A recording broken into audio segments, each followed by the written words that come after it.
Hello and welcome to a New Vision photo production. This is going to be a rather crude production. The purpose of this short film is to show the speed by which a Hercules quickset tripod can work in a cinematography application. And the model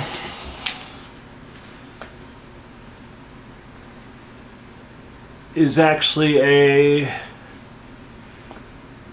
5322, so it's labeled incorrectly on the eBay listing, so I'll have to correct that, but it's a 5322, which is actually an upgrade and newer than the 5022.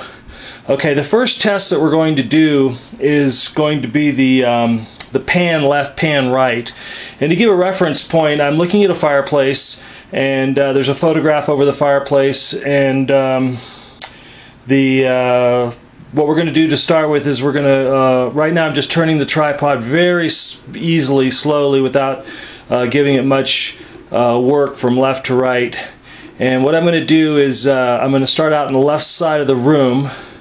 The room's approximately 14 feet wide, and I'm going to start out with a window which is to the left of the fireplace, and I'm going to pan to the right.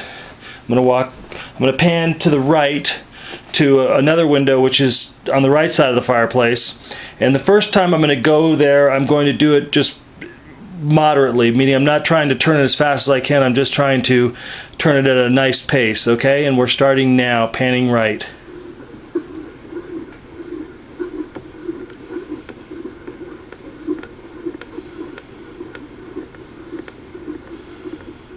Okay, now, by the way, I didn't have the center column locked down just then, so I'm now locking down the center column, and so it'll be a little steadier. And we're going to go back left now. Now this time I'm going to actually try to do as fast of a pan left as I can, and getting ready to pan left. The first one was just moderate. This will be as fast as I can pretty much go.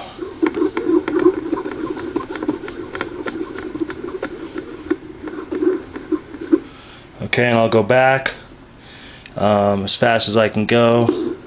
And there's one basic flaw in the design of these wheels which could be easily corrected, and that is that normally on a wheel of this type, the handle itself spins in addition to the wheel spinning, which gives you a much faster turning and smoother turning.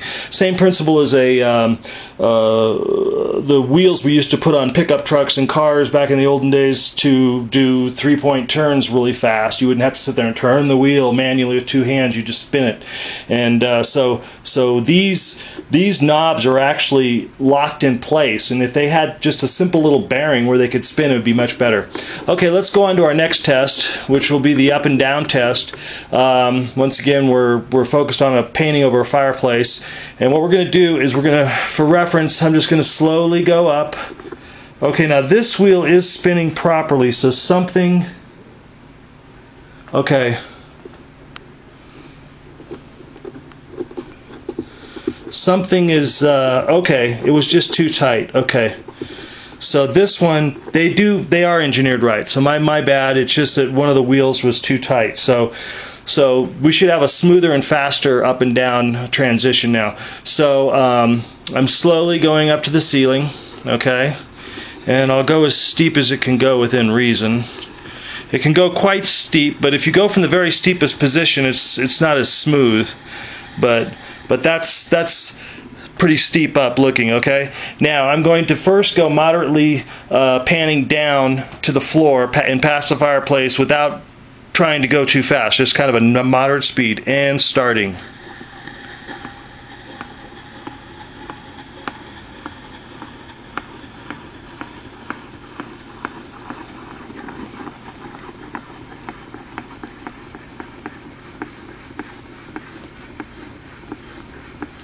And we're going to go all the way down, which I think will enable us to photograph the tripod itself. If I go into the extreme position here. And that's the extreme. Now you wouldn't be using these extreme movements, but now I'm going, that's moderately fast. Now I'm going to go back up as fast as I can. So here we go from the floor panning up as fast as I can within reason.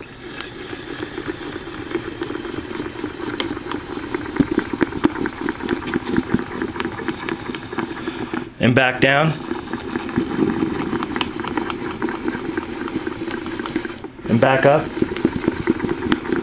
as fast as I can within reason. I don't have a plate on this tripod, so you gotta bear with me. I think I just lost axis, horizontal axis. So let's get back to correct.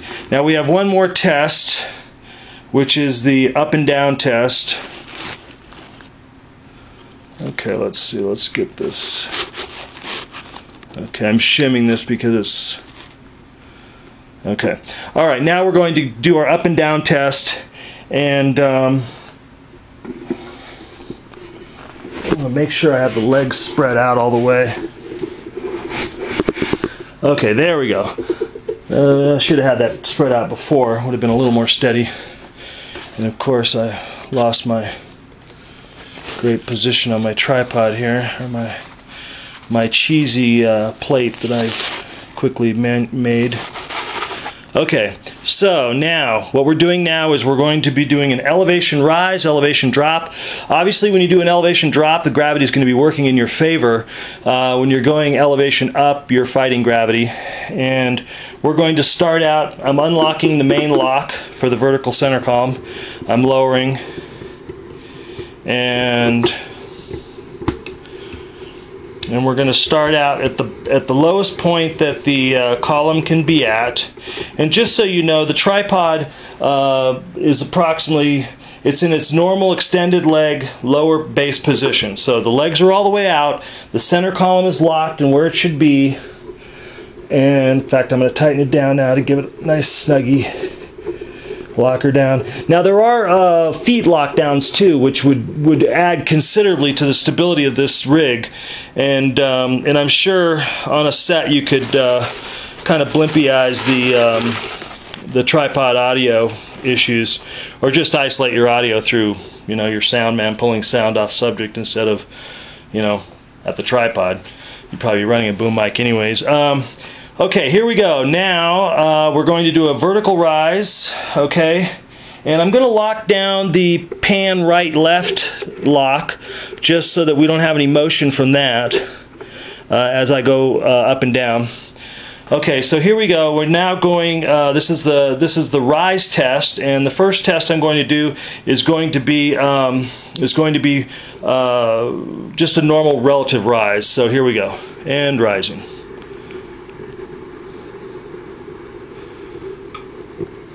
And I just lost my 500 watt quartz light. The lamp died.